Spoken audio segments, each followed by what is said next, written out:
오늘의 말씀 창세기 34장 1절에서 12절 말씀입니다. 레아가 야곱에게 낳은 딸 디나가 그 땅의 딸들을 보러 나갔더니 히위 족속 중 하몰의 아들 그 땅의 주장 세겜이 그를 보고 끌어들여 강간하여 욕되게 하고 그 마음이 깊이 야곱의 딸 디나에게 연연하며 그 소녀를 사랑하여 그의 마음을 말로 위로하고 그의 아버지 하몰에게 청하여 이르되 이 소녀를 내 아내로 얻게 하여 주소서. 야곱이 그 딸 디나를 그가 더럽혔다 함을 들었으나 자기의 아들들이 들에서 목축하므로 그들이 돌아오기까지 잠잠하였고 세겜의 아버지 하몰은 야곱에게 말하러 왔으며 야곱의 아들들은 들에서 이를 듣고 돌아와서 그들 모두가 근심하고 심히 노하였으니 이는 세겜이 야곱의 딸을 강간하여 이스라엘에게 부끄러운 일 곧 행하지 못할 일을 행하였음이더라. 하몰이 그들에게 이르되 내 아들 세겜이 마음으로 너희 딸을 연연하여 하니 원하건대 그를 세겜에게 주어 아내로 삼게 하라. 너희가 우리와 통혼하여 너희 딸을 우리에게 주며 우리 딸을 너희가 데려가고 너희가 우리와 함께 거주하되 땅이 너희 앞에 있으니 여기 머물러 매매하며 여기서 기업을 얻으라.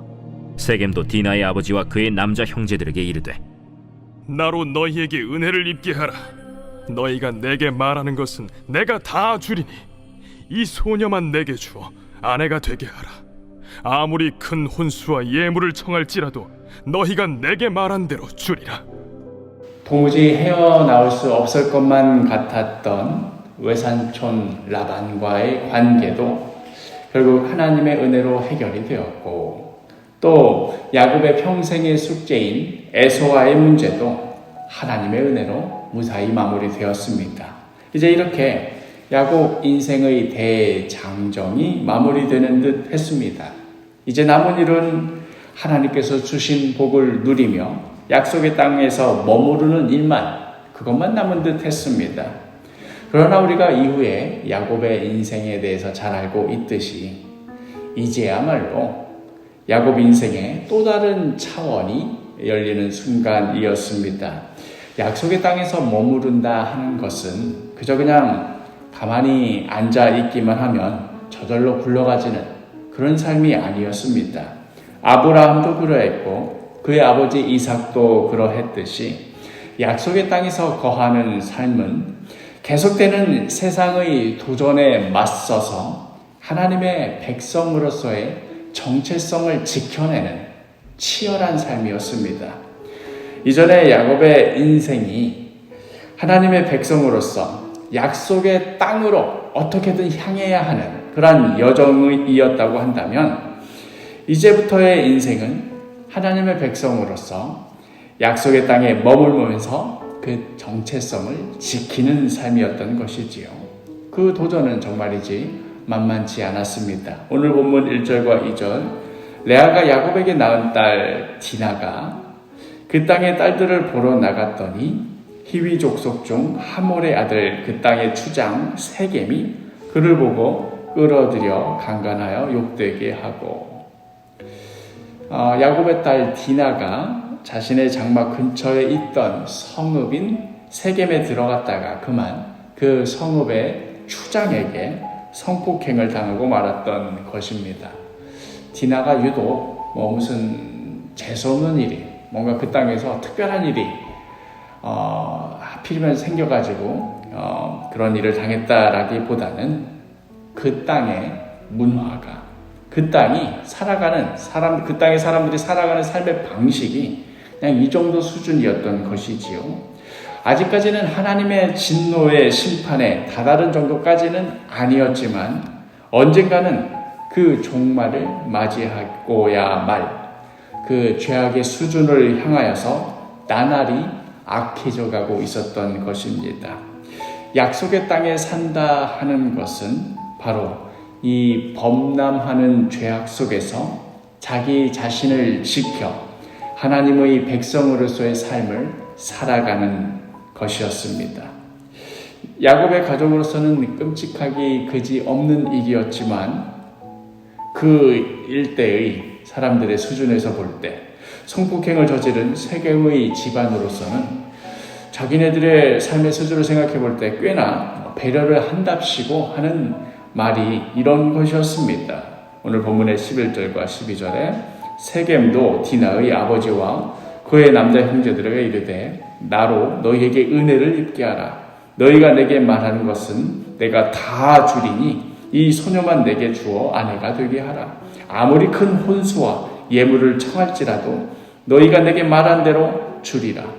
원하는 대로 그 어떤 혼수든 예물이든 다 줄 터이니 이 딸만 달라 하는 말이지요. 여성이 하나의 거래의 대상이요. 또 딸을 어디로 시집 보내느냐 하는 걸로 수지 맞는 장사로 여기던 당대의 문화와 그런 사고관 속에서는 이거야말로 꽤나 괜찮은 조건 아니냐 하는 그런 속삭임이었습니다. 그러나 그저 딸 하나를 통해 이 집안이 이익을 얻느냐 마느냐 하는 것보다도 더 중대한 문제가 이 속삭임 이면에 깔려 있었습니다. 9절과 10절에 너희가 우리와 통혼하여 너희 딸을 우리에게 주며 우리 딸을 너희가 데려가고 너희가 우리와 함께 거주하되 땅이 너희 앞에 있으니 여기 머물러 매매하며 여기서 기업을 얻으라 하고 고상한 척 그만하고 이제 이 땅에 들어와서 살기로 했으면 우리와 함께 통혼하고 서로 얽히고 설키는 그런 삶을 살아가자 하는 그런 달콤한 제안이었던 것입니다. 하나님의 백성이니 하나님의 약속이니 전혀 무슨 세상의 이치와도 맞지 않는 뜬구름 잡는 소리 그만하고 이제 좀 더 현실적으로 대처하면서 마음 가는 대로 세상 흘러가는 대로 그렇게 함께 흘러가며 살자 하는 속삭임이었던 것입니다. 이러한 도전은 오늘을 살아가는 우리들에게도 마찬가지이지요. 그저 예수 믿고 천국 백성 되었다 하는 그 확신 가진 것으로 우리 신앙생활의 끝이 아닙니다. 이제야말로 우리 신앙생활의 본격적인 시작입니다. 이제 하나님의 자녀가 되었으니 하나님의 자녀라는 이 정체성을 가지고 이 세상에서 어떠한 모습으로 살아갈 것인가 하는 중대한 도전이 기다리고 있습니다.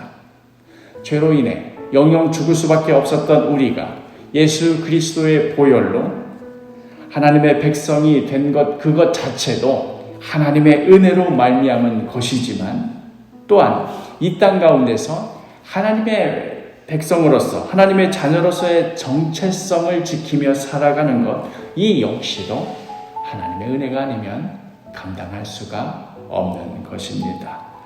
오늘 하루도 주님의 은혜 굳게 붙들면서 혼탁한 이 세상 한복판에서 우리가 여러 유혹도 여러 걱정과 염려도 여러 골치 아픈 일들도 매일매일 매 순간순간 맞이하면서 계속 우리가 흔들리게 되겠지만 그러나 하나님의 자녀로서의 이 정체성을 굳게 지키며 살아가는 그 복된 은혜를 누리는 귀한 하루가 되기를 간절히 축복합니다.